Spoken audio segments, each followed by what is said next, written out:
What is up, guys? This is Team Ubermensch right here, and today we're doing a deck profile on Jewel Knights. Yes, Jewel Knights. Alright guys, we have a rule in this team, and the team is if you top, you get a deck profile. You don't top, well, no deck profiles. But we'll be trying to do a deck profile on all the clans. Alright, sir, who is your starting Vanguard? Well, just first start off, my starting Vanguard, of course, from the new set, Heloise. Her effect is that while she's boosting Jewel Knight Vanguard, she gets a boost. If there's 3 or more Jewel Knights, she gets a boost of 3, making her 8k. Good for those good pushes in the beginning, or just to be aggressive. And you don't like running, what's it called again? Tiffany? What's wrong with her? I tried playing with her. She didn't seem to be very consistent. You know, early game, you put in her soul, you try to get those extra 3 on your columns, but in the end, it's like you're losing a boost. It's not really all that great. I'd rather not use her as a starting Vanguard. You'd rather have the 8k boost when you're cross-ring, so you'd be swinging for easy. Swing for 21. 21s, right? You know, those big numbers. All right, so let's see your lineup right now. All right, then, of course, we're gonna start off with the Jewel of the whole deck. Ooh, the main boss monster of the deck, and the Jewel. Ooh. Yep. Get it? Wow. Reverse Ashlei. Her effect is that counterblast 1. Lock 1 card, and then you can pop 1 card on or retire a card from the opposing field and search for a Jewel Knight, any Jewel Knight. So any grade. Her effect is very free, in my opinion. You don't lose anything. Locking, it doesn't really matter if she's cross-ridden. She gets an easy +2, and she's 13 at all times. And making it easier to guard, obviously, especially now in this cross-ride format. It's great to be a cross-ride. Of course, yes. And not only that, her design's just beautiful. So of course, why not? Huge improvement to the original one. Of course, but and speaking of the original one, of course, you gotta run 4 of the original Pure Heart Jewel Knight Ashlei. You know, easy break ride, easy get a cross ride out for her. She makes her 13, of course. Her effect is that when a Jewel Knight rides over her, she gets a 10k and a crit. I mean, compared to all the making it saying, okay, you broke guard, okay, it's easy, perfect guard. I gotta guard you. Yeah, of course. It's really not the best of all the break rides out there nowadays, but it's definitely one to be feared for just because of the crit and the extra 10k, making it very dangerous regardless of anything. So yeah, that's the basic grade 3 lineup. All right, grade 2, grade 2s. Grade 2s. All right, one of my personal favorites, Miranda. Yes, Miranda. Her effect is that when she's called into rear, if there's an Ashlei Vanguard on the field, she gets an extra 2k, making her 11.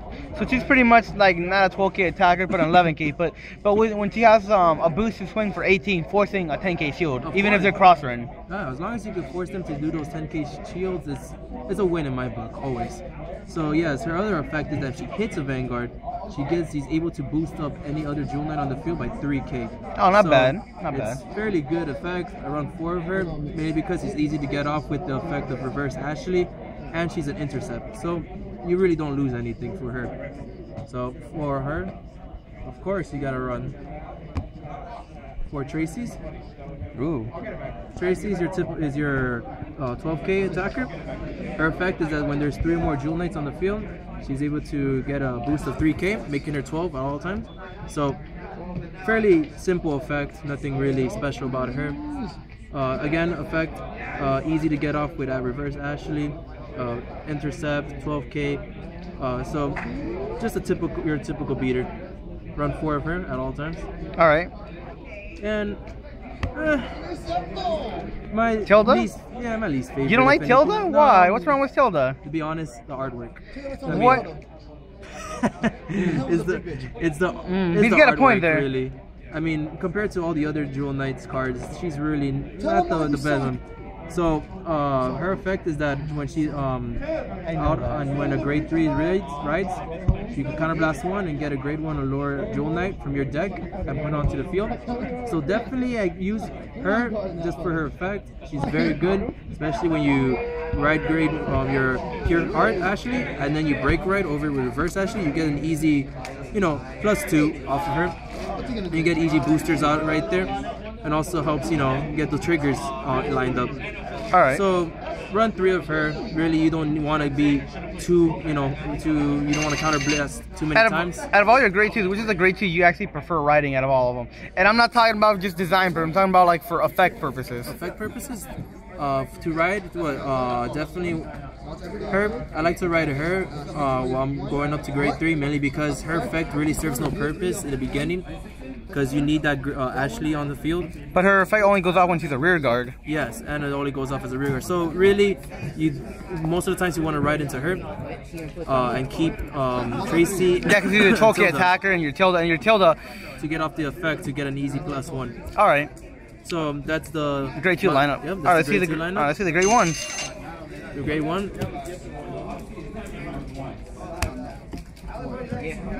Quite different. I'm trying something new. It's definitely unique. Oh, 3 per.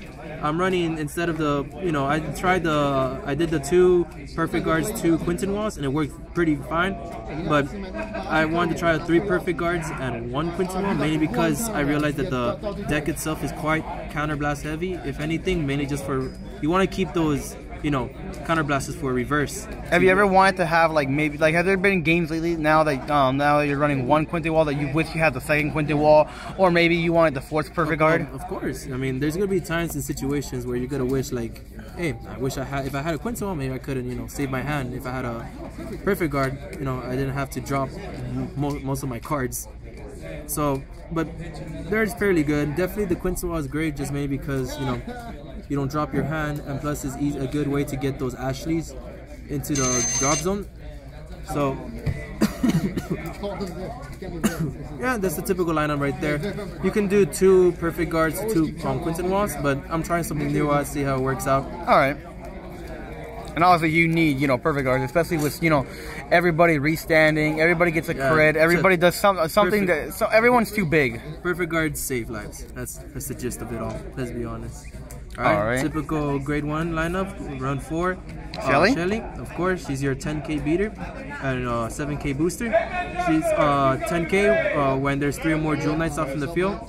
So good for those easy pushes in the beginning of the game. And just fairly simple, easy to get off with Zelda's effect and reverses. So run 4 of her. 2. The Tiger. Yes. His effect is that when he's called up to rear guard and then there's 3 more Jewel Knights on the field, you're able to ditch 1 card and draw a card. Really pretty good to fix your hand. Also get some Ashleys into the graveyard, to the drop zone and everything. So you can pull off some pretty good combos, and it gets a free good plus.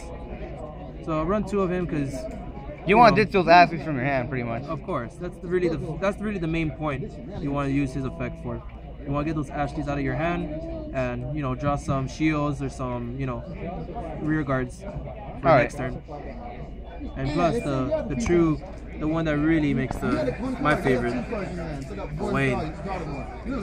Owain, I run 3 of her. Her effect is that when you have an Ashlei unit Ashlei on the field, and I have any grade 3 Ashleys in my drop zone, I could get all the Ashleys from the drop zone, put them in the bottom of the deck, and give 5k to any Ashlei on the field, any rear guard or vanguard. Not bad. So she definitely makes the play. She's pretty much your finisher, if anything. You want to make those big pushes to drop a hand or to go for game with her. So, you could call her out again, easy to call out with reverse Ashlei.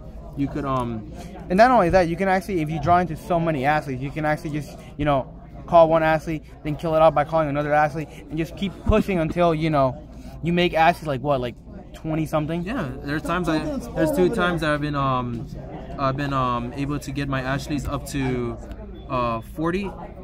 40k with her effect. So definitely a good push. She's easy to, if you use reverses effect and you let's play a booster in the back, she compensates for the loss of the booster with a boost of 5k. So she's definitely my favorite card, and she pushes for games. Fluttershy!